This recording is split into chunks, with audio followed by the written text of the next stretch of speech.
Today, let's talk about how to strengthen yourself. I'm going to read you from 1 Samuel chapter 30, verse 6, where we read, "Now David was greatly distressed, for the people spoke of stoning him, because the soul of all the people was grieved, every man for his sons and his daughters. But David strengthened himself in the Lord his God." This was a turning point in David's life, when out of catastrophe brought on by spiritual decline, he once again looked to the Lord. When everything was falling down around him, David strengthened himself in the Lord his God. Yet, how did David strengthen himself in the Lord? Well, number one, David could strengthen himself in the Lord as he remembered God's love. At this point of total loss, David now saw the Lord's love in the rejection of the Philistine leaders that happened just a short time before this. If God had not sent him back home through the rejection of the Philistines, it would have been weeks and weeks until he returned, and the situation would have been far worse. That which stung him before, a few days earlier, became sweet to him now, and a most precious expression of God's love. Secondly, David could strengthen himself in the Lord as he remembered God's promise and calling. He could shake his head, clear the fog, and say, "I am a man anointed by God. I'm called by God, and God promised that I would be the next king of Israel. I have a high calling and promise from God, and he hasn't taken it away. I need to stay living according to that destiny."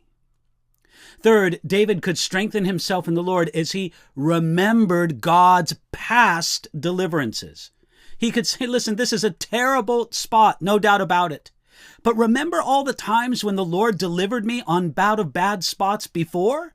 If he did it then, he'll do it now. God didn't deliver me before only to let me perish now." Now, 1 Chronicles chapter 12, verses 19 and 20, gives an interesting aspect to this incident. It says that men from the tribe of Manasseh came to him at this time and stood with him when others turned on David. But that wasn't mentioned as encouragement to David at all. Yet the text doesn't say David strengthened himself in the help from the men of Manasseh. Now, no doubt about it, those men were certainly a blessing, but they weren't the real strength David needed. What he needed would come from God and God alone. This whole season of decline in David's life began with something that he said in his heart.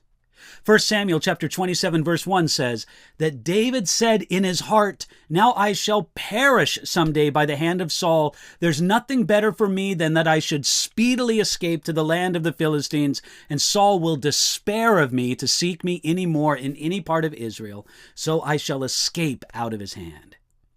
You see, that season of decline began with something David said in his heart, and it ended with something David said in his heart.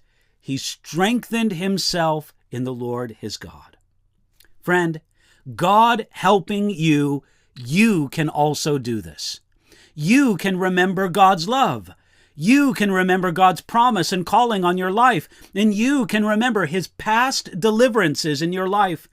And you can look to God for strength instead of primarily looking to people. If you do those things, you'll know and feel the strength of God as you do them. And I invite you to do that, to strengthen yourself in the Lord your God, and to do it today.